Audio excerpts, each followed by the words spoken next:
నిన్న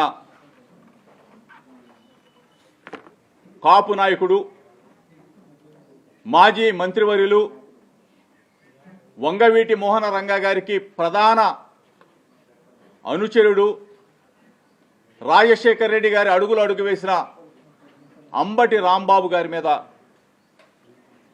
ఆయన నివాసం మీద, ఆయన కుటుంబ సభ్యుల మీద జరిగిన దాడిని రాష్ట్ర ప్రజలు మర్చిపోకముందే ఈరోజు ఒక బలహీన వర్గాలకు చెందిన నా మీద, నా కుటుంబం మీద నన్ను మరి ఏం చేయాలని అనుకున్నారో నాకైతే తెలీదు. నన్ను మట్టు పెట్టాలనుకున్నాడా చంద్రబాబు నాయుడు కొడుకు? నన్ను హతమార్చాలనుకున్నాడా? నన్ను, నా పిల్లల్ని, నా కుటుంబాన్ని, నా ఇంటిని దహనం చేయాలనుకున్నాడా?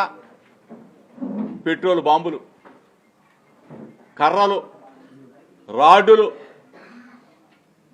లోకేష్ సారథ్యంలో విజయవాడ చుట్టుపక్కల నుంచి అందరినీ కూడా రౌడీల్ని, గూండాల్ని, పిక్ పాకెటర్ని, గంజాయి బ్యాచ్ని, బ్లేడు బ్యాచ్ని మొత్తాన్ని కూడా దించాడు. అసలు ఏంటి రాక్షసానందం? చంద్రబాబు నాయుడుని అడుగుతా ఉన్నా, లోకేష్ని అడుగుతా ఉన్నా, ప్రజాస్వామ్యంలో రాజ్యాంగ పరంగా అసలు ప్రభుత్వం ఉందా? మీరే సారథ్యం వహిస్తే, మీరే దాడులు చేస్తే, మీరే విధ్వంసం చేస్తే, మీరే పెట్రోల్ బాంబులు వేస్తే ప్రజాస్వామ్యాన్ని నిట్ట నిలువునా కూని చేస్తున్న ఈ ప్రభుత్వ అధిపతులను అడుగుతా ఉన్నా, చంద్రబాబు నాయుడు కొడుకుని.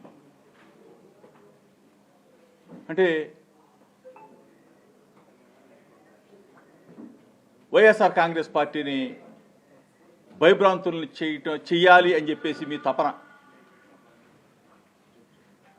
అంబటి రాంబాబుని, చెవిరెడ్డి అన్ననో, లేకపోతే నారాయణ స్వామి అన్ననో, జోగి రమేష్నో మమ్మల్ని ఇబ్బంది పెడితే, మా మీద దాడులు చేస్తే, లేకపోతే మా కుటుంబాల మీద దాడులు చేస్తే, మా ఇళ్ల మీద దాడులు చేస్తే మేము వైఎస్ఆర్ కాంగ్రెస్ పార్టీ జెండాని పెడతామా? మా గొంతుకు ఆగుతుందా? అంటే ఏమనుకుంటా ఉన్నారు మీరు? మేము రాజశేఖర్ రెడ్డి గారి ఆ మహనీయుడి అడుగుజాడల్లో